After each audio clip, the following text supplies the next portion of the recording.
Imagine waking up tomorrow and gas prices have tripled overnight. You go to the store and half the shelves are empty. Your new phone order? Cancelled indefinitely. That car you were about to buy? The dealership just added 6 months to the delivery time and doubled the price. This isn't some dystopian movie. This is what happens when one waterway closes for just 2 weeks. In our last video, we covered how Malaysia controls 40% of global trade through the Strait of Malacca. But here's what we didn't talk about: what actually happens when this strait closes. Not if, when. Because it's happened before. And it will happen again. Welcome back. Today we're running the scenario that keeps world leaders up at night. First, let's be clear, the Strait of Malacca has closed before. Not completely, but enough to cause chaos. In 1997, during the Asian financial crisis, the strait saw massive disruptions. In 2004, the tsunami caused temporary closures. In 2010, piracy attacks forced some shipping companies to reroute. And in 2020, COVID-19 restrictions created bottlenecks that lasted months. But those were partial disruptions. We're talking about something different. A full closure. How could the strait actually close? 5 realistic scenarios. Scenario 1, military conflict. China and the US are in a direct military confrontation over Taiwan. China blockades the strait to cut off oil supplies to Japan and South Korea, both US allies. Malaysian neutrality doesn't matter anymore. The strait becomes a war zone. No insurance company will cover ships. Trade stops completely. Likelihood, low but increasing every year. Scenario 2, major terrorist attack. A terrorist organization sinks a massive container ship in the narrowest part of the Phillips Channel. The channel is only 1.5 miles wide at that point. One large vessel blocking it would halt all traffic for weeks while salvage operations take place. Likelihood, medium. Security is good but not perfect. Scenario 3, environmental disaster. A supertanker carrying 2 million barrels of crude oil runs aground and spills its entire cargo. The environmental damage is catastrophic. Malaysia closes the strait for emergency cleanup. This isn't theoretical. It almost happened in 1975 with the Shoa Maru and again in 1997. Likelihood, medium to high. It's not if, but when. Scenario 4, cyber attack. Hackers take control of the strait's navigation systems and traffic management. Ships can't safely navigate the narrow channel.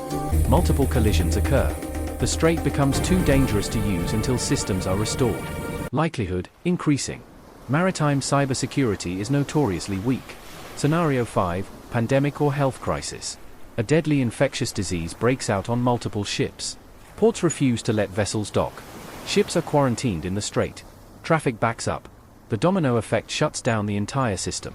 COVID-19 gave us a preview of this. Likelihood, high. We've already seen this scenario play out partially. Now here's the terrifying part: any of these scenarios doesn't need to last long to cause catastrophic damage. Even 2 weeks changes everything. Let's walk through what happens hour by hour when the strait closes. Hour 1, the news breaks. Major news networks report the Strait of Malacca is closed. The reason doesn't even matter at this point. Markets immediately panic. Hour 3, financial markets crash.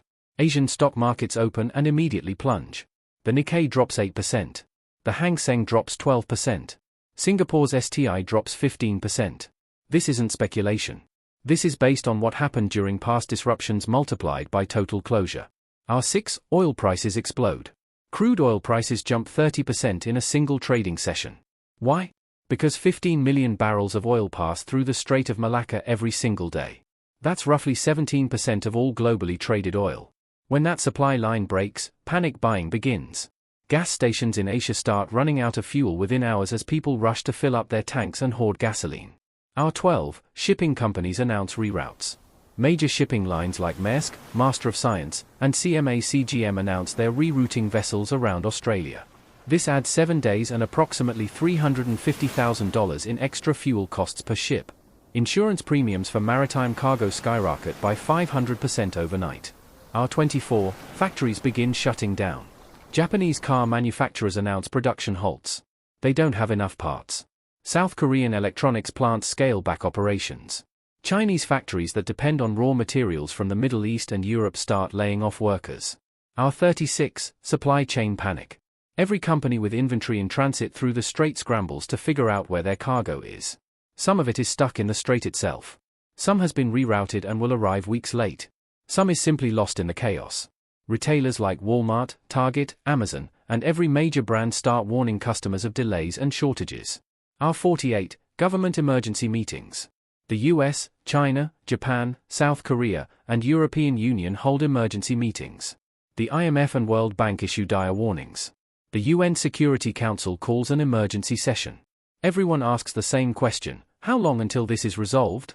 And nobody has an answer. That's just the first 48 hours. Now let's talk about what happens when this goes on for weeks. By day 7, the cascade effect is in full swing. Energy crisis in Asia. Japan imports 90% of its oil, and most of it comes through the Strait of Malacca. Their strategic petroleum reserve lasts about 240 days under normal consumption. But consumption isn't normal anymore. Panic buying has drained reserves faster than expected. Gas prices in Tokyo have tripled. The government implements fuel rationing. Only essential vehicles are allowed to fill up. Public transportation is packed beyond capacity. Some trains stop running to conserve power. South Korea faces the same crisis. They import 70% of their oil through the strait. Their reserve is smaller. Rolling blackouts begin in major cities to conserve energy. Factories operate at 50% capacity or less. China? They're hit too, but less severely. They have the overland pipelines from Russia and Central Asia. But those can't make up the full shortfall. Diesel shortages hit their trucking industry hard. Goods aren't moving domestically even though ports on their eastern coast are still functional. Manufacturing collapse. Remember, 13% of the world's semiconductor testing and packaging happens in Malaysia. Those facilities need constant supply of materials that come through the strait. Intel, AMD, and dozens of other companies announce indefinite delays on chip deliveries. This doesn't just affect new phones and computers. It affects everything. Cars, refrigerators, medical equipment, industrial machinery. Modern life runs on chips. The global tech industry estimates losses at $50 billion in the first week alone. But it gets worse. Parts for existing products are stuck too. Your iPhone needs a warranty repair? Too bad. The part is on a ship stuck near Singapore. Your car needs a sensor replaced? The dealership has no idea when they'll get inventory. Food prices spike. Malaysia and Indonesia produce 85% of the world's palm oil. When the strait closes, palm oil exports stop. Remember, palm oil is in 50% of packaged food products. Food manufacturers scramble for alternatives. But alternatives are more expensive and there isn't enough supply. A bottle of cooking oil that cost $5 last week now costs $12. Packaged foods become 20 to 30% more expensive overnight. Bread, cookies, instant noodles, chocolate, frozen pizzas, prices surge across the board. European Union countries that depend on Malaysian palm oil for biodiesel face fuel shortages on top of everything else. They ban food companies from using palm oil to preserve it for fuel. Now food companies have even fewer options. Retail chaos. Amazon starts putting purchase limits on electronics, auto parts, and various consumer goods. Best Buy announces delays on nearly everything. Walmart shelves have gaps where products used to be. Online marketplaces see panic buying like the toilet paper crisis during COVID, but worse and affecting far more product categories. eBay and resale markets explode. A PlayStation 5 that retailed for $500 now sells for $1,200 on the secondary market. Not because of normal demand. Because new stock isn't coming. People start hoarding. Not just consumers. Businesses too. If you have inventory, you hold it because who knows when you'll get more. Financial markets in free fall. The S&P 500 has dropped 18% in 1 week. The worst week since 2008. Tech stocks are down 30%. Energy stocks are up 40%. Defense contractors are up 25%. Pension funds lose trillions in value. 401k accounts are devastated. Consumer confidence collapses. People stop spending on anything non-essential. Economists warn this could trigger a global recession worse than 2008. Some say worse than the 1970s oil crisis. And this is only week 1. By week 2, governments are in crisis mode. Political instability. In countries hit hardest, protests begin. Not small demonstrations. Mass movements. In South Korea, millions take to the streets demanding the government do something. In Japan, the prime minister faces calls to resign.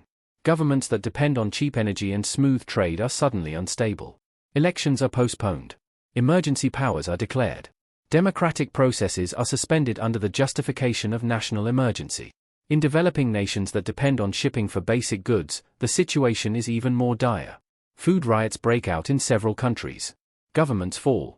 Military coups occur in at least 2 countries unable to feed their populations. This isn't speculation. History shows us that energy and food crises cause political instability. The Arab Spring in 2011 was triggered partly by food price spikes. Military movements. The US Navy announces it's sending carrier strike groups to the region. China does the same. India mobilizes its Eastern Fleet.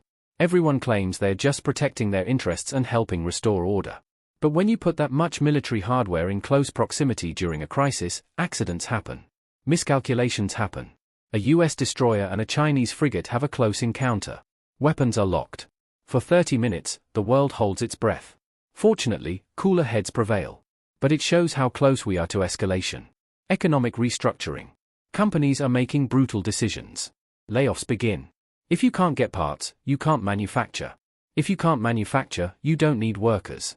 Toyota announces temporary layoffs for 30,000 workers in Japan. Samsung follows with 20,000 in South Korea.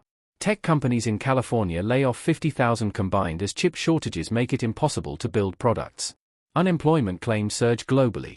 In countries like Singapore that depend almost entirely on trade, unemployment hits 12% in 2 weeks. The ripple effects you don't expect. Healthcare systems start struggling. Medical devices need replacement parts. Those parts are stuck in the supply chain. Hospitals postpone elective surgeries. Some critical equipment becomes unavailable. The pharmaceutical industry faces shortages. Many medications have components manufactured in Asia. When factories shut down and shipping stops, medication supplies dwindle. Education is disrupted. Schools that recently upgraded to tablets can't get replacements for broken devices. Online learning requires devices that aren't available. Small businesses collapse. Restaurants can't get cooking oil at reasonable prices. Dry cleaners can't get supplies. Auto repair shops can't get parts. These businesses operate on thin margins. Even 2 weeks of disruption is enough to bankrupt many of them. Alternative routes overwhelmed. Remember those ships that rerouted around Australia? They're creating massive congestion at ports that normally don't handle that volume. Australian ports are overwhelmed. South African ports are backed up for weeks. Even the rerouted cargo faces delays on top of delays. Something that normally takes 14 days now takes 35 days if you're lucky. Climate and environmental concerns. All those ships burning extra fuel to go around Australia? That's creating a massive carbon footprint increase. Environmental groups estimate CO2 emissions from global shipping have increased by 40% just from the rerouting. Climate activists are torn. The crisis demonstrates how vulnerable our oil-dependent system is, but the immediate fix requires burning even more fossil fuels. By the end of week 2, every expert agrees, if this doesn't resolve within the next week, we're looking at a fundamental restructuring of the global economy. Now let's imagine the worst case, the strait stays closed for 3 months. Maybe it's a military conflict that's escalated. Maybe it's an environmental disaster so severe that cleanup takes longer than expected. The cause doesn't matter. The consequences do. Permanent economic shift. $10 trillion. That's how much the global economy loses in 3 months if the Strait of Malacca is completely closed. That's larger than the entire GDP of Japan. But the real cost is the permanent restructuring. Supply chains don't just return to normal when the crisis ends. Companies make permanent changes. Apple announces they're permanently reducing their dependence on Asian manufacturing. They're building new facilities in India, Mexico, and Vietnam. Other tech companies follow. Automotive companies accelerate plans to build regional supply chains. No more just-in-time inventory from halfway across the world. They want redundancy even if it costs more. The rise of alternative routes. Remember the Kra Canal we mentioned? The proposed canal across southern Thailand that would bypass the Strait of Malacca entirely? After this crisis, it gets greenlit. China offers to fund the entire $28 billion project. Thailand agrees. Construction begins within a year. The canal is projected to take 10 years to complete. Russia pushes the Northern Sea route harder. As climate change melts Arctic ice, this route becomes increasingly viable for more months of the year. It cuts thousands of miles off trips between Europe and Asia. Countries along these alternative routes see massive investment. Ports in northern Russia, Thailand, and even Alaska see billions in infrastructure spending. Energy independence becomes priority. Countries that were hit hardest by the oil shortage make energy independence their top priority. Japan fast-tracks renewable energy projects and restarts nuclear reactors they had shut down after Fukushima. South Korea does the same. Germany accelerates its renewable energy timeline despite the high costs. The Middle East, seeing their primary export route compromised, starts building more overland pipelines. They also accelerate diversification away from oil dependence. Malaysia's position changes. Ironically, Malaysia's leverage decreases after the crisis. Countries realize they were too dependent on a single choke point. They invest billions to ensure it never happens again. Malaysia still controls the strait, but it no longer controls trade the same way. The Kra Canal in particular is a direct threat to their strategic position. Geopolitical realignment. The crisis forces countries to choose sides more clearly. Can't sit on the fence anymore. Indonesia and Malaysia face pressure to align with either the US or China more definitively. ASEAN's unity is tested. Some members align with China. Others align with the US. The once neutral bloc becomes fractured. India emerges as a winner. Companies diversifying out of Southeast Asia choose India as an alternative manufacturing base. India's economy grows faster as investment pours in. Inflation and cost of living. Even after the strait reopens, prices don't return to previous levels. That's not how inflation works. The new normal is 15 to 20% higher prices across most consumer goods. Your grocery bill is permanently higher. Electronics cost more. Cars cost more. Housing costs more because construction materials cost more. Central banks worldwide struggle to control inflation without causing a recession. Interest rates spike. Mortgages become more expensive. Credit card debt becomes more burdensome. Middle-class families that were comfortable are now struggling. Savings rates drop. Debt levels increase. The wealth gap widens as those with assets weather the storm better than those living paycheck to paycheck. Social changes. The crisis changes consumer behavior permanently. People hoard more. Buy in bulk.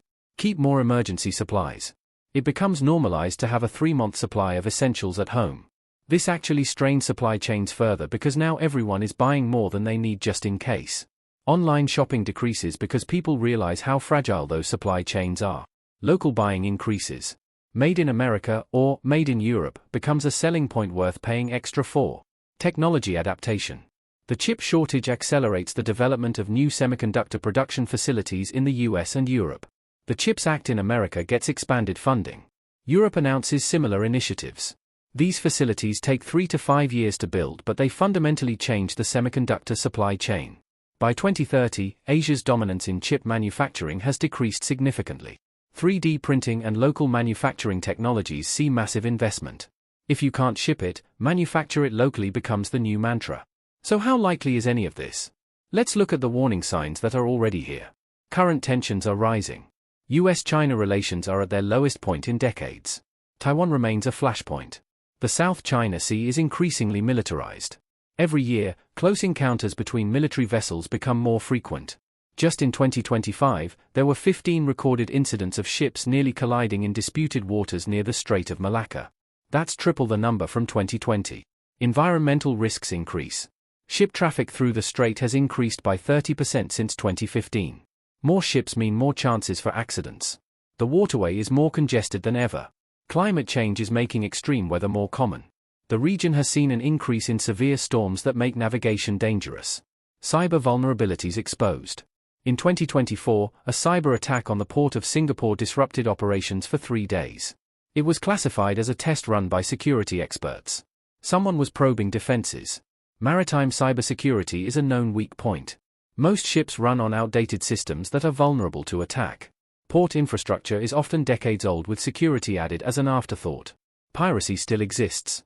While piracy has decreased dramatically, it hasn't been eliminated. In 2025 there were still 37 reported incidents of piracy or attempted piracy in Southeast Asian waters. Modern pirates are more sophisticated. They use GPS jammers, encrypted communications, and insider information. A well-coordinated attack could cause significant disruption. Health crises are more common. COVID-19 wasn't a one-time thing. Experts warn that pandemic frequency is increasing due to climate change, urbanization, and global travel.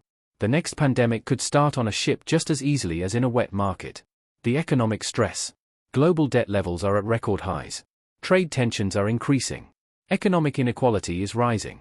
These are the conditions that make crises more likely and harder to manage. When systems are already stressed, it doesn't take much to push them over the edge. Expert opinions. I spoke with maritime security experts, economists, and geopolitical analysts for this video. The consensus? It's not if, but when. Lloyd's of London, the world's largest insurance market, published a report in 2025 estimating a 15% chance of a major Strait of Malacca disruption within the next decade. The IMF has included strait closure scenarios in their risk assessments. The US Department of Defense has contingency plans for exactly this situation. This isn't conspiracy theory. This is risk management at the highest levels of government and business. The question isn't whether we should prepare. The question is why we haven't prepared more already. So what do you do with this information? First, understand that supply chains are more fragile than they appear. The just-in-time efficiency that gives us cheap products also makes us vulnerable. Second, diversification matters. Countries, companies, and even individuals need backup plans. Putting all your eggs in one basket works until it doesn't. Third, geography is still destiny. Malaysia controls the strait not because they are powerful, but because they are positioned. No amount of military might or economic strength can change the fact that ships need to pass through there. But that also means we need to protect these choke points better. Better security. Better environmental protections. Better diplomatic frameworks to prevent conflicts. The Strait of Malacca has been critical for 2,000 years. It will remain critical for the foreseeable future. The question is whether we wait for a crisis to take it seriously, or whether we prepare now. For individuals, the takeaway is simpler: the global economy is more interconnected and more fragile than most people realize.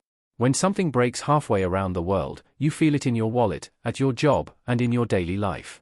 The next time you order something online, remember it probably traveled 10,000 miles and passed through at least one critical choke point. The next time gas prices spike, remember that 40% of the world's trade depends on one narrow waterway. And the next time someone says the world is too interconnected to have major disruptions, remember what we covered today. Because if this Malaysian strait closes, your life changes forever. Not might, will. If you found this scenario analysis valuable, subscribe because next week we're covering what happens if China actually invades Taiwan. Spoiler, the Strait of Malacca is involved in that scenario too. Also, I want to hear from you. Do you think governments are prepared for this? What would you do if this actually happened? Drop your thoughts in the comments. Thanks for watching.